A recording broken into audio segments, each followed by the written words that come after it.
Good Wives. 9. Tender Troubles.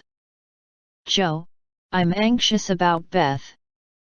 Why, Mother? She has seemed unusually well since the babies came. It's not her health that troubles me now, it's her spirits. I'm sure there is something on her mind, and I want you to discover what it is. What makes you think so, Mother? She sits alone a good deal, and doesn't talk to her father as much as she used. I found her crying over the babies the other day. When she sings, the songs are always sad ones, and now and then I see a look in her face that I don't understand. This isn't like Beth, and it worries me. Have you asked her about it? I have tried once or twice, but she either evaded my questions, or looked so distressed that I stopped. I never force my children's confidence, and I seldom have to wait for it long. Mrs. March glanced at Joe as she spoke, but the face opposite seemed quite unconscious of any secret disquietude but Beth's, and, after sewing thoughtfully for a minute, Joe said, I think she is growing up, and so begins to dream dreams, and have hopes and fears and fidgets, without knowing why, or being able to explain them.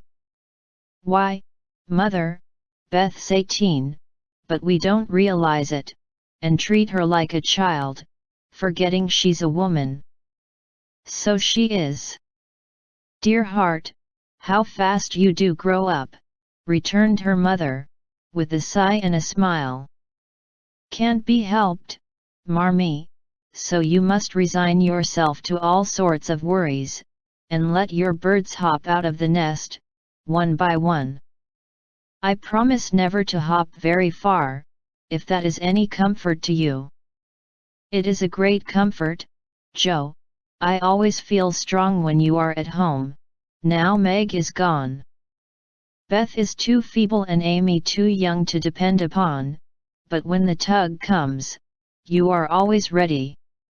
Why, you know I don't mind hard jobs much, and there must always be one scrub in a family.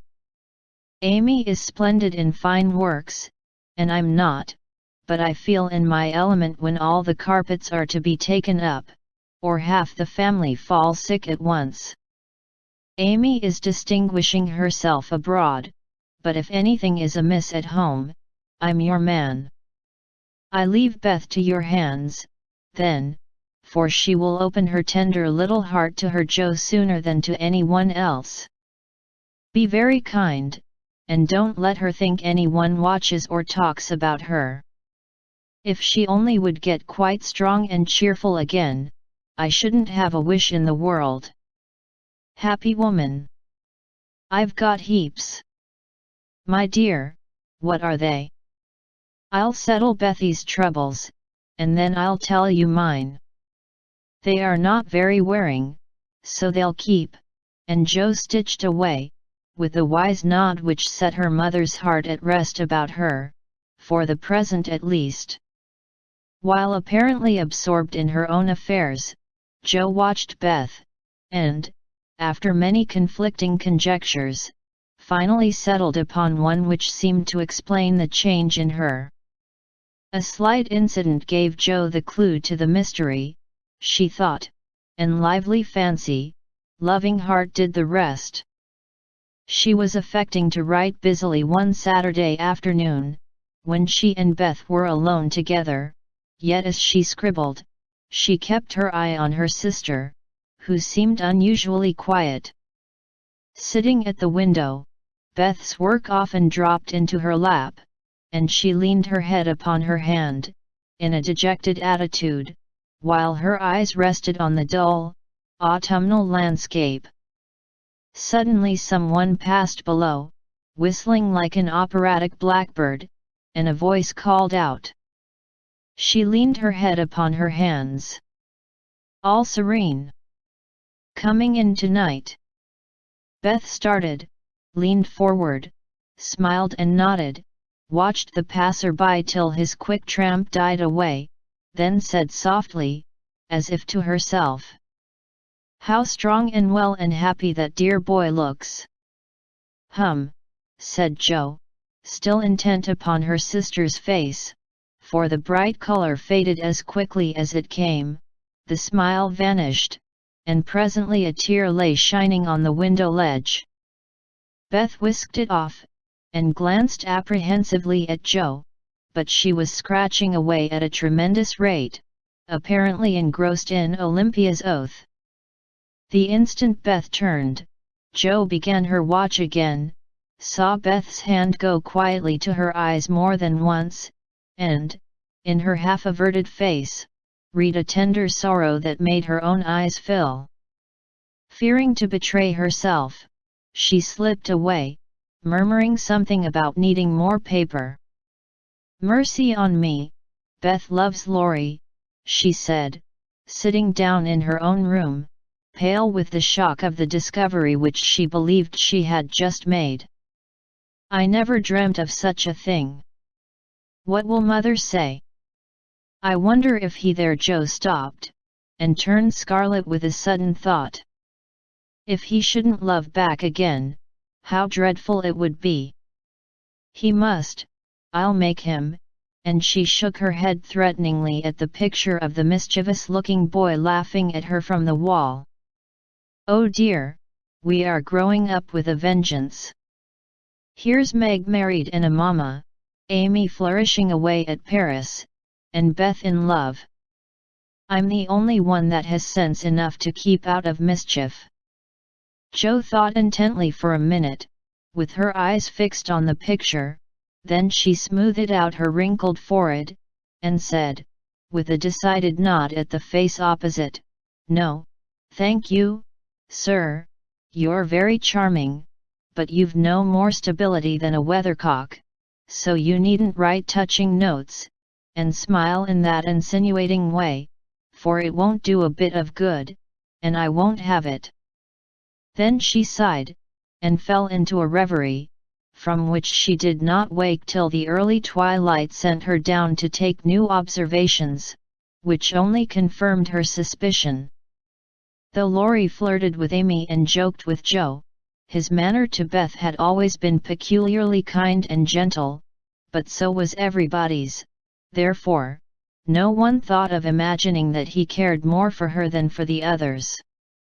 Indeed, a general impression had prevailed in the family, of late, that our boy was getting fonder than ever of Jo, who, however, wouldn't hear a word upon the subject, and scolded violently if anyone dared to suggest it.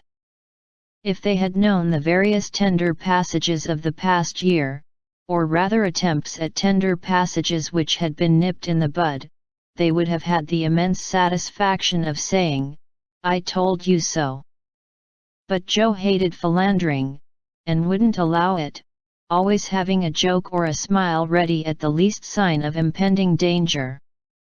When Laurie first went to college, he fell in love about once a month, but these small flames were as brief as ardent, did no damage, and much amused Jo, who took great interest in the alternations of hope, despair, and resignation, which were confided to her in their weekly conferences. But there came a time when Laurie ceased to worship at many shrines, hinted darkly at one all-absorbing passion, and indulged occasionally in Byronic fits of gloom. Then he avoided the tender subject altogether, wrote philosophical notes to Jo, turned studious, and gave out that he was going to dig, intending to graduate in a blaze of glory. This suited the young lady better than twilight confidences, tender pressures of the hand, and eloquent glances of the eye, for with Jo, brain developed earlier than heart, and she preferred imaginary heroes to real ones, because, when tired of them, the former could be shut up in the tin kitchen till called for, and the latter were less manageable. Things were in this state when the grand discovery was made, and Jo watched Laurie that night as she had never done before. If she had not got the new idea into her head, she would have seen nothing unusual in the fact that Beth was very quiet, and Laurie very kind to her. But having given the rein to her lively fancy, it galloped away with her at a great pace, and common sense, being rather weakened by a long course of romance writing, did not come to the rescue. As usual, Beth lay on the sofa, and Laurie sat in a low chair close by, amusing her with all sorts of gossip, for she depended on her weekly spin, and he never disappointed her. But that evening, Joe fancied that Beth's eyes rested on the lively, dark face beside her with peculiar pleasure, and that she listened with intense interest to an account of some exciting cricket match, though the phrases, "caught off a tice," "stumped off his ground," and "the leg hit for 3," were as intelligible to her as Sanskrit. She also fancied, having set her heart upon seeing it, that she saw a certain increase of gentleness in Laurie's manner, that he dropped his voice now and then, laughed less than usual, was a little absent-minded, and settled the Afghan over Beth's feet with an assiduity that was really almost tender. Who knows? Stranger things have happened, thought Joe, as she fussed about the room. She will make quite an angel of him, and he will make life delightfully easy and pleasant for the dear, if they only love each other. I don't see how he can help it, and I do believe he would if the rest of us were out of the way. As everyone was out of the way but herself, Joe began to feel that she ought to dispose of herself with all speed. But where should she go? And burning to lay herself upon the shrine of sisterly devotion, she sat down to settle that point. Now, the old sofa was a regular patriarch of a sofa, long, broad, well cushioned, and low, a trifle shabby, as well it might be, for the girls had slept and sprawled on it as babies, fished over the back, rode on the arms, and had menageries under it as children, and rested tired heads, dreamed dreams, and listened to tender talk on it as young women. They all loved it, for it was a family refuge, and one corner had always been Joe's favorite lounging place. Among the many pillows that adorned the venerable couch was one, hard, round, covered with prickly horsehair, and furnished with a knobby button at each end. This repulsive pillow was her especial property, being used as a weapon of defense, a barricade, or a stern preventive of too much slumber. Laurie knew this pillow well, and had cause to regard it with deep aversion, having been unmercifully pummeled with it in former days, when romping was allowed, and now frequently debarred by it from taking the seat he most coveted, next to Joe in the sofa corner. If the sausage, as they called it, stood on end, it was a sign that he might approach and repose, but if it lay flat across the sofa, woe to the man, woman, or child who dared disturb it. That evening Joe forgot to barricade her corner, and had not been in her seat 5 minutes, before a massive form appeared beside her, and, with both arms spread over the sofa back, both long legs stretched out before him, Laurie exclaimed, with a sigh of satisfaction, "Now, this is filling at the price." "No slang," snapped Joe, slamming down the pillow. But it was too late, there was no room for it, and, coasting onto the floor, it disappeared in a most mysterious manner. "Come, Joe, don't be thorny. After studying himself to a skeleton all the week, a fellow deserves petting, and ought to get it. Beth will pet you, I'm busy." "No, she's not to be bothered with me, but you like that sort of thing, unless you've suddenly lost your taste for it." "Have you? Do you hate your boy, and want to fire pillows at him?" Anything more wheedlesome than that touching appeal was seldom heard, but Joe quenched her boy by turning on him with the stern query. "How many bouquets have you sent Miss Randall this week?" "Not one, upon my word." "She's engaged." "Now then." "I'm glad of it. That's one of your foolish extravagances, sending flowers and things to girls for whom you don't care two pins," continued Joe reprovingly. "Sensible girls, for whom I do care whole papers of pins, won't let me send them flowers and things, so what can I do? My feelings must have a vent. Mother doesn't approve of flirting, even in fun, and you do flirt desperately, Teddy. I'd give anything if I could answer, so do you. As I can't, I'll merely say that I don't see any harm in that pleasant little game, if all parties understand that it's only play." "Well, it does look pleasant, but I can't learn how it's done. I've tried, because one feels awkward in company, not to do as everybody else is doing, but I don't seem to get on," said Joe, forgetting to play mentor. "Take lessons of Amy, she has a regular talent for it." "Yes, she does it very prettily, and never seems to go too far. I suppose it's natural to some people to please without trying, and others to always say and do the wrong thing in the wrong place. I'm glad you can't flirt. It's really refreshing to see a sensible, straightforward girl, who can be jolly and kind without making a fool of herself. Between ourselves, Joe, some of the girls I know really do go on at such a rate I'm ashamed of them. They don't mean any harm, I'm sure, but if they knew how we fellows talked about them afterward, they'd mend their ways, I fancy. They do the same, and, as their tongues are the sharpest, you fellows get the worst of it, for you are as silly as they, every bit.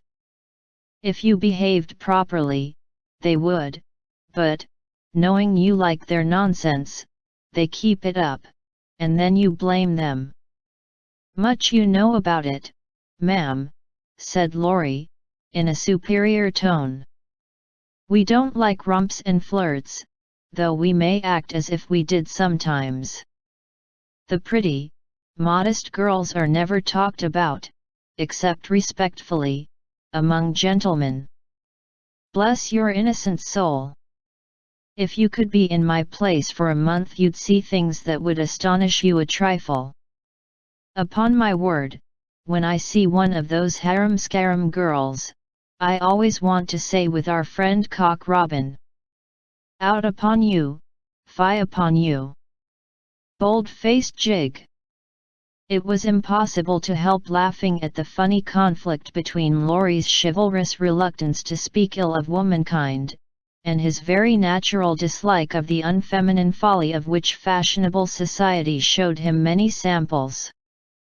Joe knew that young Lawrence was regarded as a most eligible party by worldly mammas, was much smiled upon by their daughters, and flattered enough by ladies of all ages to make a coxcomb of him, so she watched him rather jealously, fearing he would be spoilt, and rejoiced more than she confessed to find that he still believed in modest girls.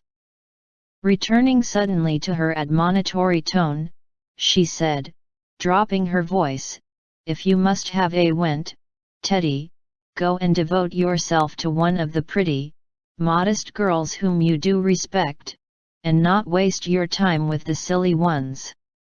You really advise it," and Laurie looked at her with an odd mixture of anxiety and merriment in his face. "Yes, I do, but you'd better wait till you are through college, on the whole, and be fitting yourself for the place meantime.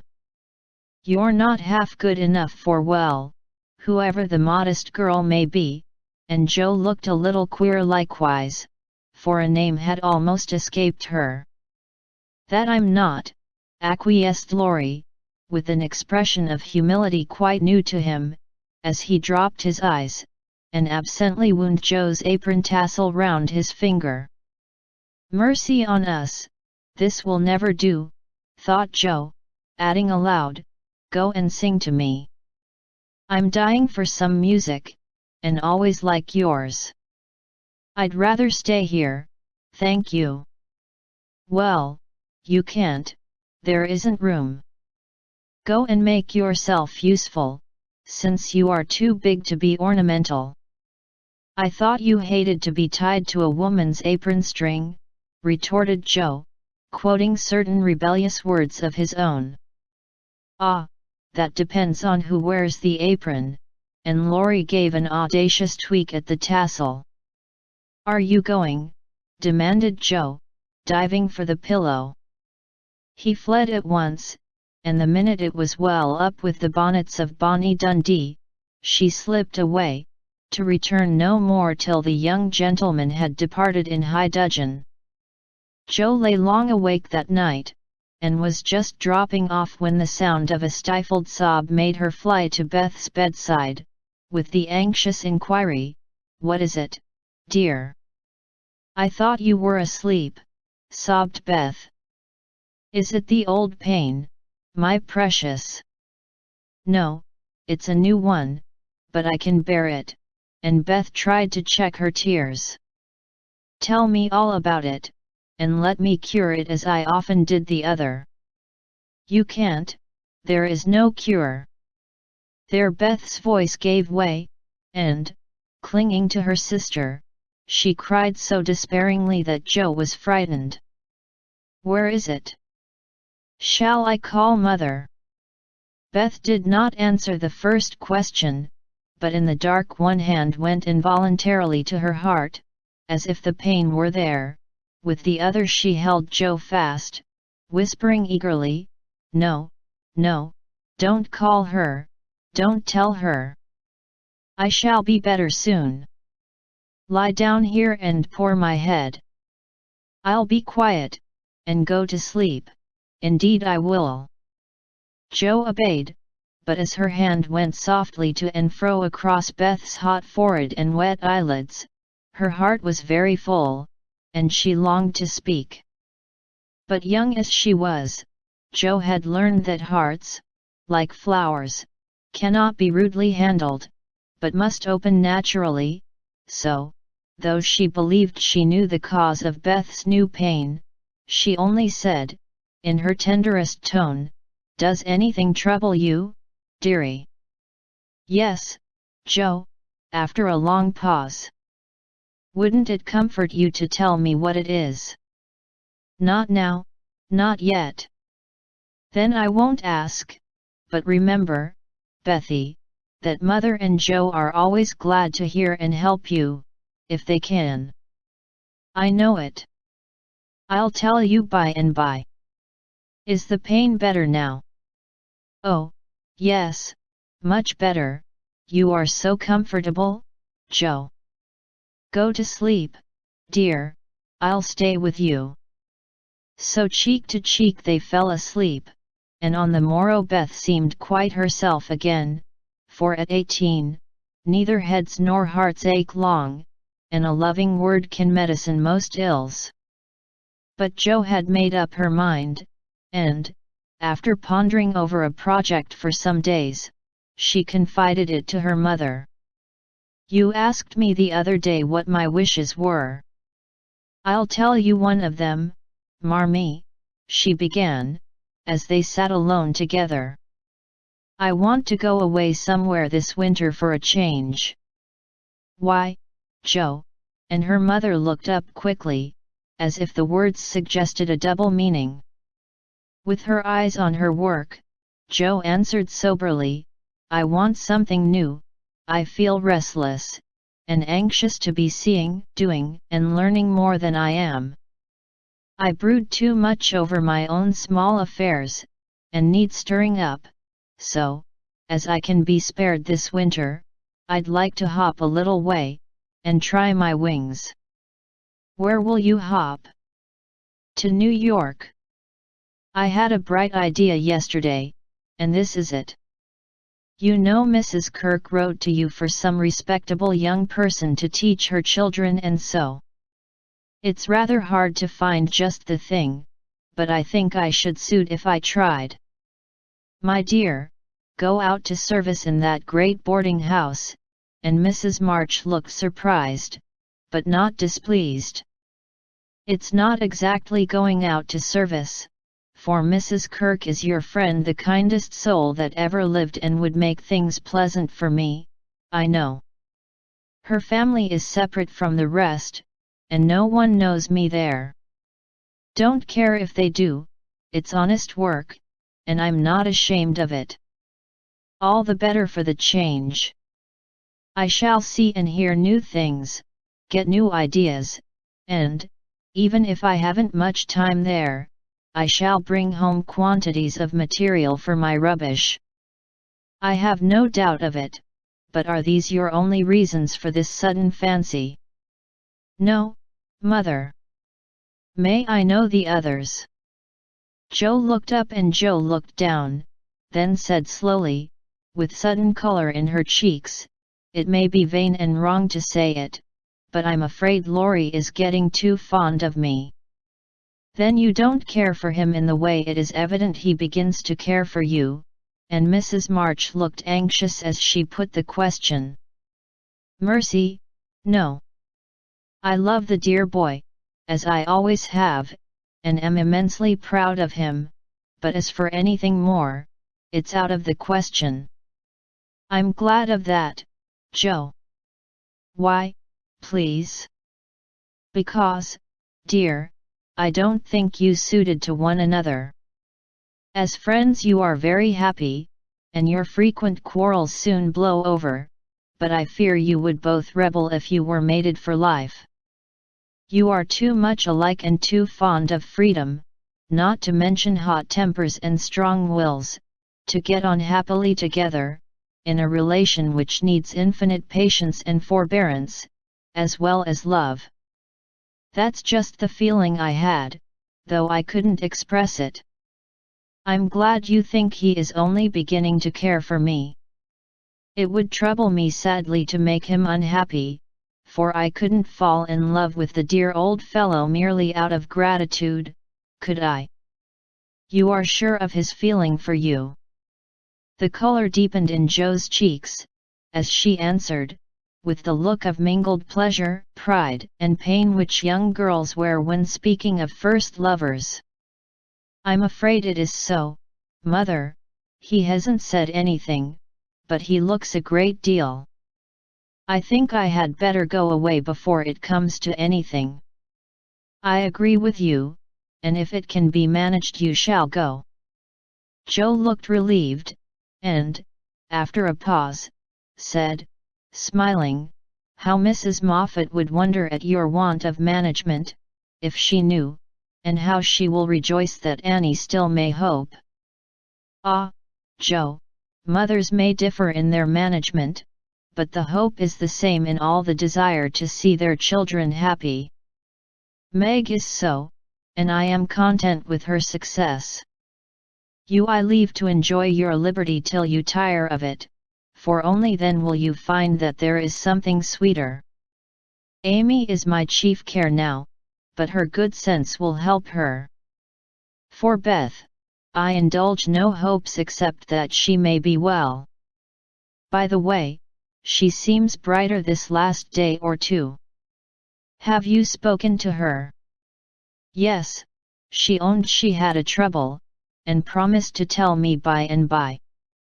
I said no more, for I think I know it," and Joe told her little story.